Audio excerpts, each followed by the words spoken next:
Assalamualaikum Bu Silvi. Waalaikumsalam Bu Arni. Bagaimana kabarnya Bu Silvi? Alhamdulillah sehat-sehat. Ini lagi kita lagi sehabis ngajar kebetulan saya juga. Alhamdulillah. Iya, alhamdulillah. Baik Ibu, hari ini kita akan melakukan observasi ya Bu ya. Nanti Ya. Arni akan masuk ke kelasnya Bu Silvi gitu ya untuk mengamati kegiatan pembelajaran Bu Silvi. Tapi sebelum kita melakukan observasi, ada beberapa pertanyaan yang ingin Arni tanyakan ke Bu Silvi. Nggak apa-apa ya Bu Silvi ya? Iya boleh banget Bu Arni. Baik, yang pertama Bu Silvi, tujuan pembelajaran yang nanti akan disampaikan ke peserta didik itu apa Ibu? Oke, nah untuk tujuan pembelajarannya Bu Arni, kebetulan saya di kelas 9 ini mata pelajaran saya ampu itu adalah mata pelajaran IPA. Dan konsepnya itu adalah konsep tekanan. Nah, untuk observasi nanti saya merencanakan untuk konsepnya adalah tekanan pada zat cair. Nah, karena tekanan pada zat cair tentu ada tujuan-tujuan pembelajaran yang harus dicapai oleh murid-murid ya.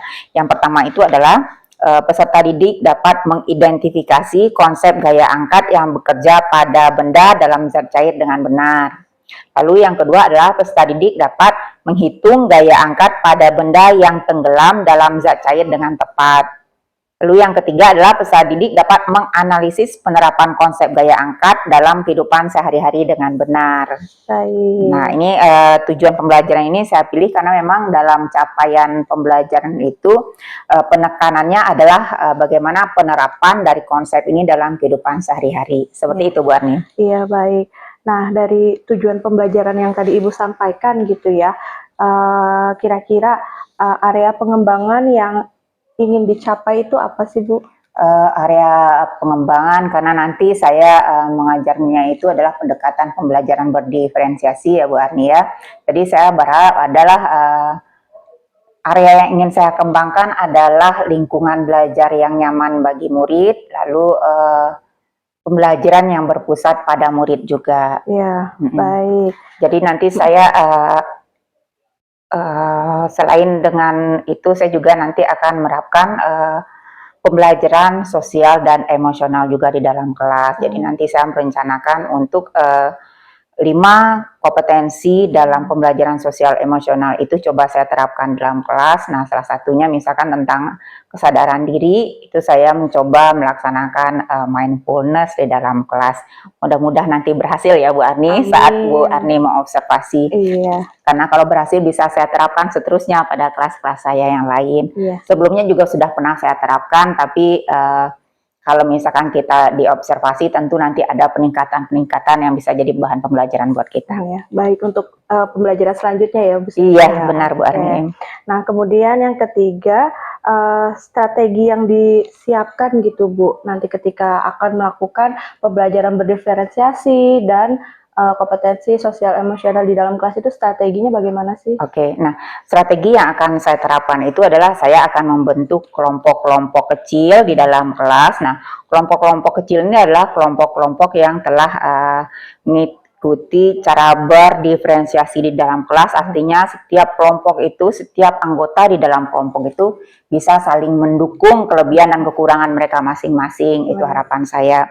Lalu strategi saya yang selanjutnya adalah nanti ada karena ada diferensiasi proses ya dalam kelompok, mereka diferensiasi proses, di bagian akhir itu saya memberikan penugasan dalam bentuk diferensiasi produk buat rencananya. Jadi ada diferensiasi proses dan diferensiasi produk. Iya, baik.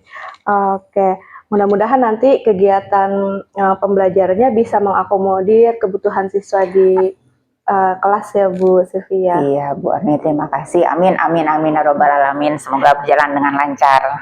Baik Bu Silvi, kira-kira untuk rencana observasi kita kapan itu Bu?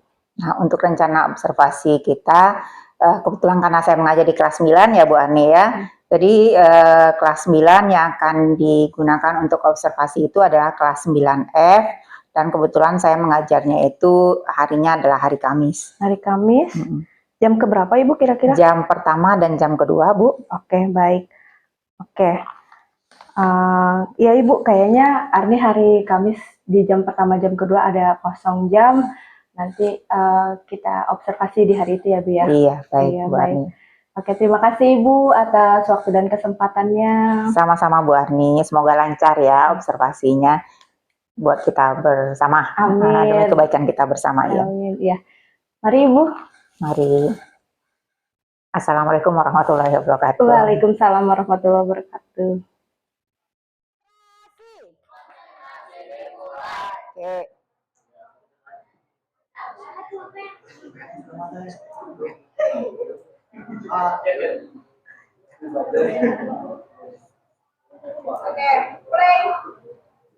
Oke. Nah, sekarang kita akan masuk pada yang kedua, yaitu pembelajaran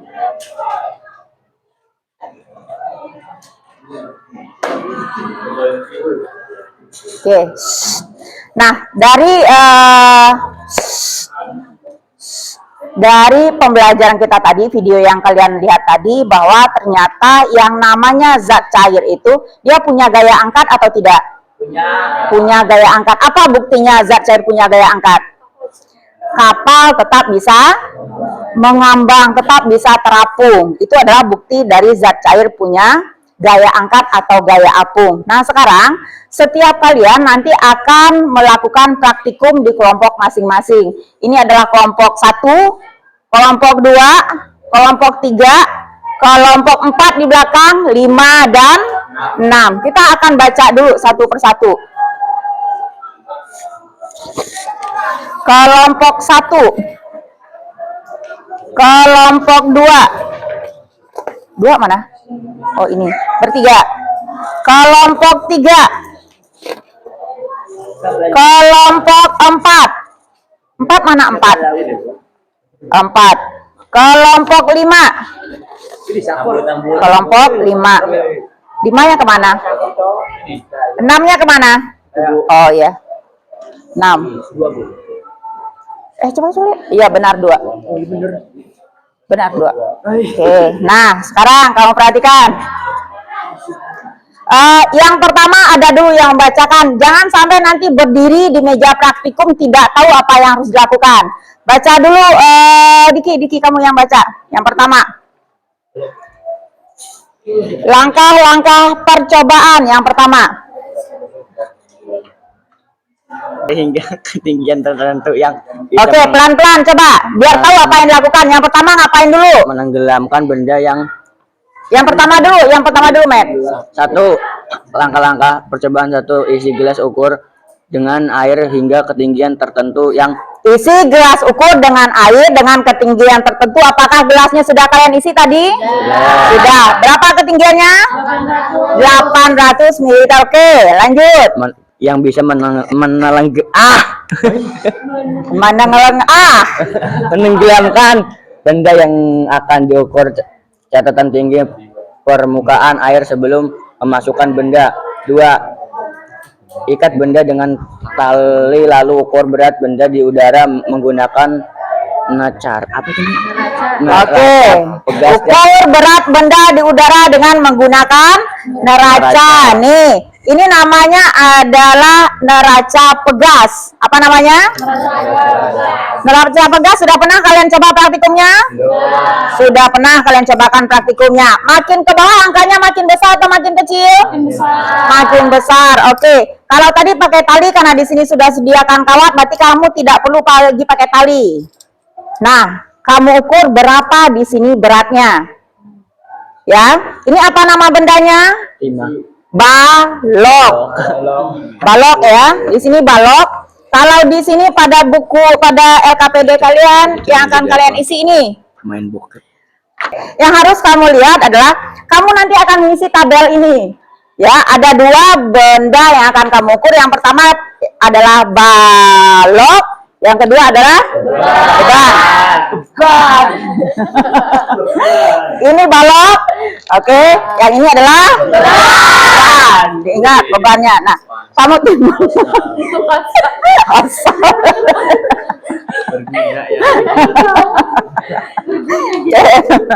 Oke, nah, perhatikan. Ini namanya nimbang beban di udara berapa beratnya. Kamu ukur. Jangan senyum-senyum. Oke. Dah. Setelah itu, setelah ini beban, baru sekarang balok yang kamu ukur. Apa yang kamu ukur? Balok. Kamu tulis berapa beratnya pada tabel yang pertama. Habis itu apa lagi kata dia? Berat di dalam air. Apa yang harus dilakukan untuk ukur berat dalam air? Nah, dicelupin. Menurut kamu dia tambah ringan atau tambah berat? Tambah? Nah, kan kita belum nyoba. Nah, jadi gitu. Oke,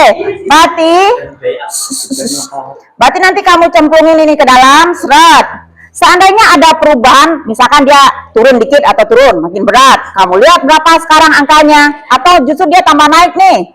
Kamu lihat berapa angkanya, kamu tulis di barisan kedua. Ngerti apa tidak? Ngerti. Habis itu, ini mah cara ngisi tabel, ini berarti ya. Yang ketiga, gaya angkatnya berapa? Untuk gaya angkat, kamu lihat yang lembaran pertama. Gimana cara ukur gaya angkat? Berat benda di udara dikurangin berat benda dalam air. Tadi di mana W-nya? Ini W. Oh, W udara, berat di udara dikurangi dengan berat benda dalam. Dapat angkanya, tulis di sini. Di barisan ketiga.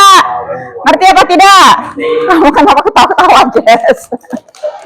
Oke, yang keempat, baru nanti pengamatan dan kesimpulan. Kamu tuliskan pengamatan dan kesimpulannya. Kalau tidak muat di sini kekecilan nih, kamu tulis di bagian bawah. Habis itu kamu jawab pertanyaan yang ini. Bisa dimengerti ya? Jangan lupa nama anggota kelompok berapa sama kelas berapanya ditulis. Bisa ya? Nah, sekarang semuanya berdiri, silakan bekerja pada kelompok masing-masing karena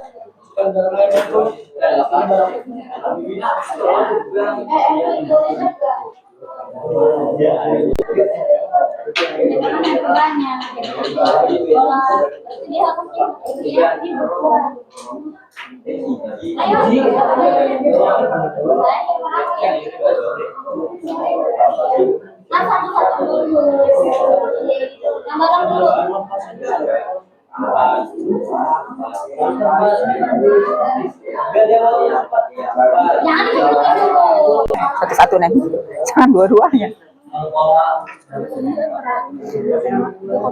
Naik apa turun?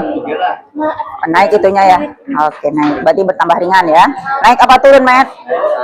Naik. Oke. Wih. Ini naik apa turun? Oh, belum. Satu lagi. Oke. Bagus. Oh iya, nomor 0. Bukan 10. Pokoknya naiknya hitungannya satu gitu ya. Kenapa? Kenapa? Angkatnya gimana? Kayak angkat kan dari ini. Mana kertas satu lagi? Kertas satu lagi mana? Nah, itu kertas satu laginya. Wow, kurang wa dapatnya FA. Ini FA nih. Berarti FA itu W kurang wa kan? WU kurang WA. Berat di udara, berat di air gitu ya. Satuannya Newton kan? Satuannya Newton. Betul, satuannya Newton. Pintar.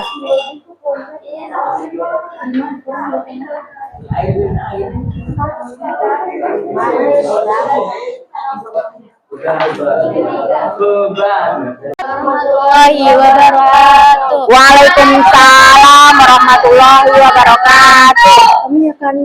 Kami dari kelompok 3 akan mempresentasikan hasil kerjasama kami. Pengamatan dan hasil. Nama benda balok, berat di udara 5 Newton ya. Suaranya kurang lantang sayang, dilantangin suaranya. Berat di air 3,5, gaya angkat 1,5 Newton. beban berat di udara 3 Newton, berat di air 2 Newton, gaya angkat 1 Newton. Oke. Kesimpulan balok jika di udara beratnya 5 N dan kalau di dalam air turun menjadi 3,5 N. Kesimpulan beban jika di udara 3 N dan kalau di dalam air turun jadi 2 N. Ya. Pertanyaan refleksi. Mengapa berat benda di air lebih kecil daripada di udara? Karena air memiliki gaya apung sehingga beratnya menurun saat dimasukkan ke dalam air. Oke. Jelaskan bagaimana konsep gaya angkat bekerja pada benda yang tenggelam dalam jet cair. Karena benda yang memiliki udara di dalamnya akan mengapung, sedangkan benda padat yang tidak memiliki udara di dalamnya akan tenggelam. Bagus. Sebutkan contoh pengguna konsep gaya angkat dalam kehidupan sehari-hari dan jelaskan prinsip kerjanya. Belum dijelaskan. Kapal laut, kapal selam, perahu, nelayan. Oke, kapal laut, kapal selam, perahu, nelayan. Boleh. Ada yang mau bertanya? Ada yang mau bertanya lagi? Epan tadi belum nanya kelompoknya. Epan, Fajar. Silakan bertanya. Oh, Mehmet lagi mau nanya. Kenapa kapal tenggelam? Ah, iya benar. Kenapa si kapal selam bisa terapung, melayang, tenggelam? Itu kali maksudnya ya. Ya. Kenapa coba? Kenapa coba aja? Tadi kalau isi air gitu jawab sih tadi. Airnya dibuang. Karena selisih air. Karena bagaimana caranya kok bisa kapal selam ini terapung? Gimana caranya dia melayang? Gimana caranya dia tenggelam? Bagaimana coba? Karena air memiliki tekanan. Oke, kita kuatkan lagi konsepnya. Gimana caranya biar dia merapung? Gimana caranya biar tenggelam dulu? Si kapal selam diisi dengan air. Terus biar dia melayang, gimana caranya? Nah, airnya buang setengahnya. Gimana caranya biar merapung? Buang semua airnya. Benar, akhirnya massa jenisnya lebih kecil daripada massa jenis air laut, gitu ya. Luar biasa, tepuk tangan untuk yang bertanya, tepuk tangan untuk yang menjawab. Luar biasa kalian semuanya. Dari kelompok kami. Wassalamualaikum warahmatullahi wabarakatuh. Waalaikumsalam warahmatullahi wabarakatuh. Nah, dari hasil praktikum dan presentasi kalian tadi bisa kita simpulkan bahwa yang namanya zat cair itu memiliki gaya apung atau gaya angkat. Lalu kenapa kok benda bisa terapung? Berarti massa jenis benda lebih kecil atau lebih besar daripada zat cair? Kalau dia terapung lebih kecil. Pintar. Kenapa kok misalkan si benda bisa melayang di tengah-tengah? Berarti massa jenis air sama atau berbeda dengan massa jenis benda? Sama. Pintar. Kenapa kok benda bisa tenggelam? Karena massa jenis benda lebih tenggelam lebih besar daripada zat cair. Betul. Oke, tugas untuk kelompok kalian dengarkan, nanti akan ibu share tugasnya.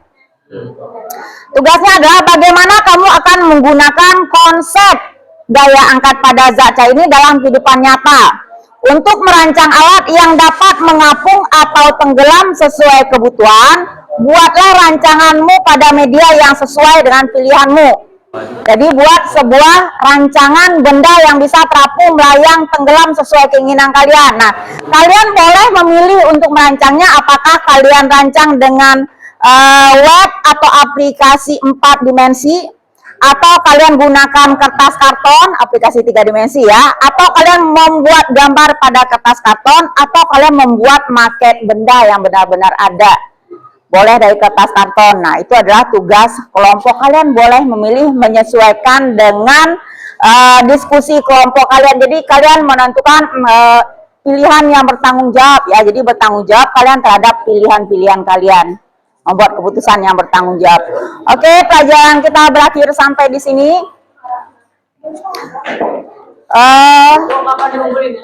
Dikumpulinya, tunggu informasi dari ibu untuk selanjutnya ya. Oke, pelajaran kita berakhir sampai di sini. Nah, ibu minta bantuannya nih. Ibu minta bantuan agar nanti airnya dibuang, mejanya dimasukin lagi ke dalam, Lalu peralatan taruh di depan semuanya. Bisakah kalian?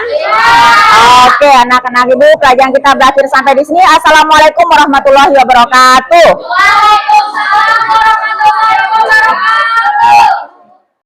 Warahmatullahi wabarakatuh, Bu Silvi. Waalaikumsalam warahmatullahi wabarakatuh, Bu Ani. Ya, bagaimana keadaannya hari ini, sehat? Alhamdulillah sehat walafiat hari ini, Bu Ani. Alhamdulillah, iya. Baik, sebelumnya kita sudah melaksanakan kegiatan praobservasi ya Bu Silvi, kemudian sudah melaksanakan observasi di dalam kelasnya Bu Silvi gitu ya. Hari ini kita melaksanakan pasca observasi. Nah, sebelumnya perkenalkan Arni membawa Bu Mira Salam kenal, Ibu. sebagai pengajar praktik di pendidikan guru penggerak Iya. angkatan 11 ini. Baik, Bu Silvi, minta waktunya sebentar ya Bu Silvi ya, untuk ada beberapa pertanyaan yang ingin disampaikan kepada Bu Silvi gitu ya. Baik Bu Ani. Untuk kegiatan pasca ini, bagaimana perasaannya Bu Silvi Oke. setelah melaksanakan pra dan observasi, kemudian hari ini pasca observasi? Iya, perasaannya pada saat pra observasi awalnya itu masih bingung ya Bu Arni ya, apa dulu nih yang harus dilakukan karena saya akan diobservasi begitu ya. Tapi begitu saya sudah melaksanakan kegiatan pembelajaran di dalam kelas ya sudah mengalir pembelajaran seperti biasa. Nah, alhamdulillah juga aktivitasnya bisa saya lakukan dengan tuntas semua kegiatannya. Untuk sekarang sepertinya keadaannya mungkin lebih tercerahkan lagi, mudah-mudahan seperti itu Bu Arni. Iya, baik, iya Bu Silvi ya. Kemudian kira-kira nih setelah melaksanakan observasi di dalam kelas gitu ya, pengembangan diri apa yang ingin dikembangkan oleh Bu Silvi? Iya, oh ya. Untuk pengembangan di dalam kelasnya itu ada 2 target saya ya Bu Arninya. Yang pertama adalah mengenai pembelajaran berdiferensiasi di dalam kelas. Itu kebetulan saya berupaya untuk mengupayakan lingkungan belajar yang menyenangkan bagi murid. Lalu yang kedua adalah mengenai pembelajaran berdiferensiasi ini sudah pasti adalah pembelajaran yang berpusat pada murid. Jadi itu hal 2 pengembangan yang saya upayakan. Untuk pembelajaran berdiferensiasi. Lalu yang keduanya adalah pembelajaran sosial dan emosional. Jadi pembelajaran sosial dan emosional ini saya berupaya untuk mencapai 5 unsur dalam pembelajaran sosial emosional seperti yang sudah Bu Arni sampaikan kepada saya. Iya, baik ya. Di pembelajaran sosial emosionalnya ya Bu ya, mudah-mudahan kemarin alhamdulillah Arni lihat sudah sangat baik ya Ibu ya saat observasi, kemudian berdiferensiasinya, ada praktiknya juga ya Bu. Terima kasih Bu Arni. Ya, luar biasa, kegiatan pembelajaran sangat menarik Bu kemarin itu. Iya. Kemudian tujuan yang hendak dicapai apa Bu Silvi? Tujuan untuk pembelajaran berdiferensiasinya ya Bu Arni ya. Nah, untuk pembelajaran berdiferensiasi ini tentu saja tujuan saya melaksanakan ini adalah karena dia berpusat pada murid. Saya berharap bahwa murid-murid dalam pembelajaran saya itu mampu mengeluarkan segala potensi mereka. Jadi semua kemampuan mereka mampu mereka kembangkan di dalam pembelajaran. Lalu juga saya berharap bahwa pembelajaran saya di dalam kelas itu mampu menciptakan lingkungan pembelajaran yang nyaman dan menyenangkan bagi murid-murid saya. Oke, ya itu untuk yang berdiferensiasi kita mulai dari berdiferensiasi dulu ya Bu ya. Baik Bu Arni. Aktivitas pengembangannya.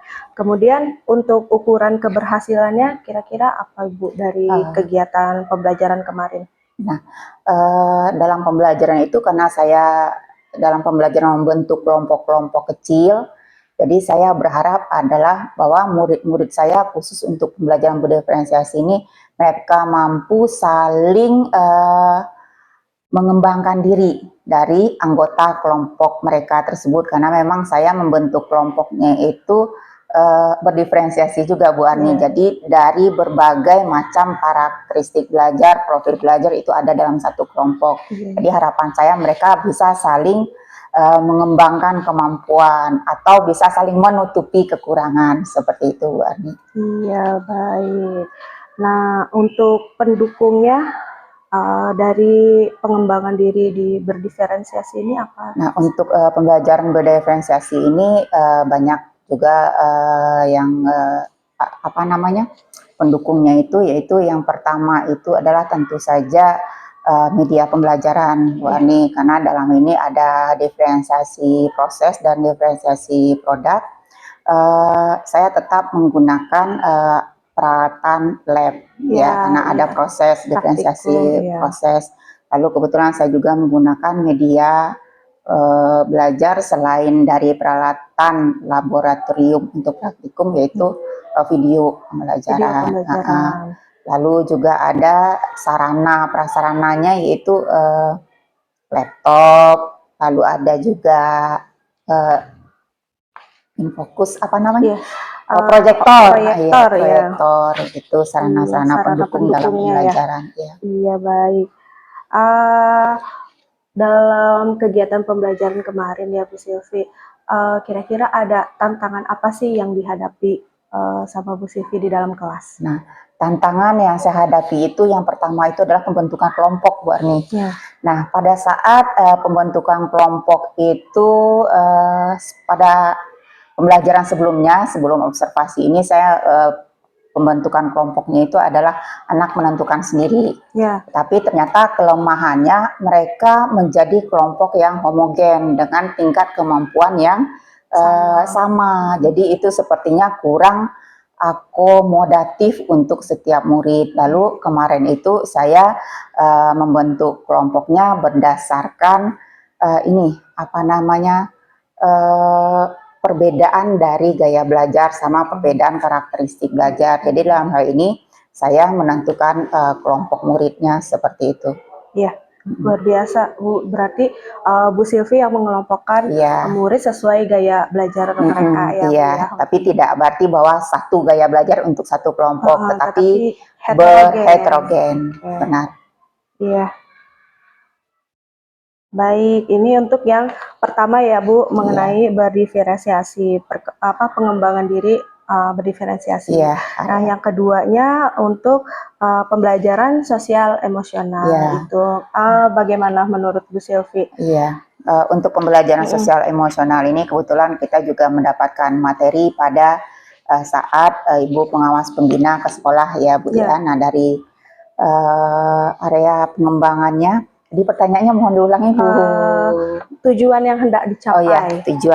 Tujuan yang hendak dicapai adalah saya berharap saya mampu nanti di dalam kelas mencapai 5 unsur yang harus dimiliki pada pembelajaran sosial emosional, apakah itu mengenai kesadaran diri, lalu manajemen dirinya, lalu kesadaran sosial, kemampuan berelasi, dan pengambilan keputusan yang bertanggung jawab. Nah, itu harapan saya berarti tujuannya. Luar biasa Bu. Mudah-mudahan nanti ketika dikembangkan lagi untuk pembelajaran sosial emosionalnya, kelima unsurnya bisa muncul ya Bu di anak-anak atau di murid kita gitu ya. Kemudian untuk ukuran keberhasilannya, untuk ukuran keberhasilannya adalah karena saya membentuk kelompok-kelompok kecil ya Bu ya.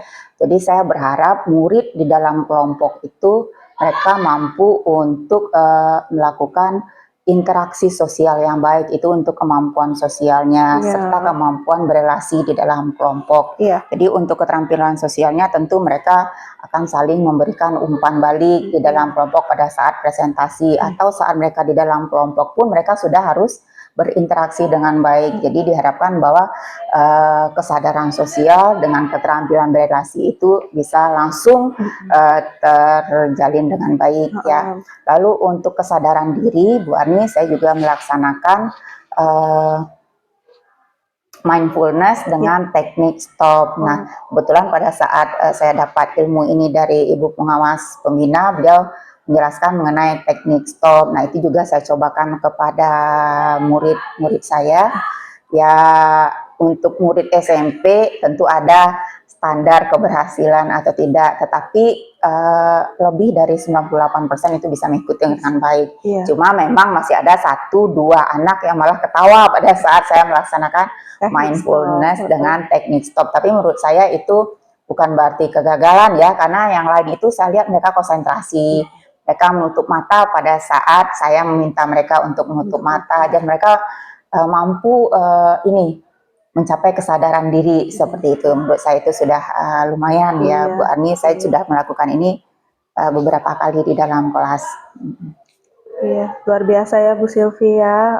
Kemudian juga kemarin juga terlihat saling memberikan apresiasi ketika ada kelompok yang presentasi gitu ya Bu ya. Itu juga salah satu apa ya, munculnya pembelajaran sosial emosional Iya, di dalam kelas. mampu mereka berinteraksi Iya. sosial dengan baik. Iya. Lalu ada lagi untuk pengambilan keputusan yang bertanggung jawab, Ibu, Oke. karena saya melaksanakan diferensiasi produk juga di dalam kelas. Jadi setiap kelompok itu diberikan kebebasan untuk memilih produk seperti apa yang akan mereka hasilkan, terutama pada pelajaran tekanan pada zat cair, ya. Jadi apakah mereka akan membuat maket atau mereka akan membuat model 3 dimensi melalui web, atau mungkin mereka langsung akan membuat gambar pada karton manila secara fisik, itu diperbolehkan. Jadi banyak kebebasan yang diberikan kepada murid, harapannya agar murid mampu mengembangkan kemampuan mereka dalam membuat produk sesuai dengan karakteristik kelompoknya.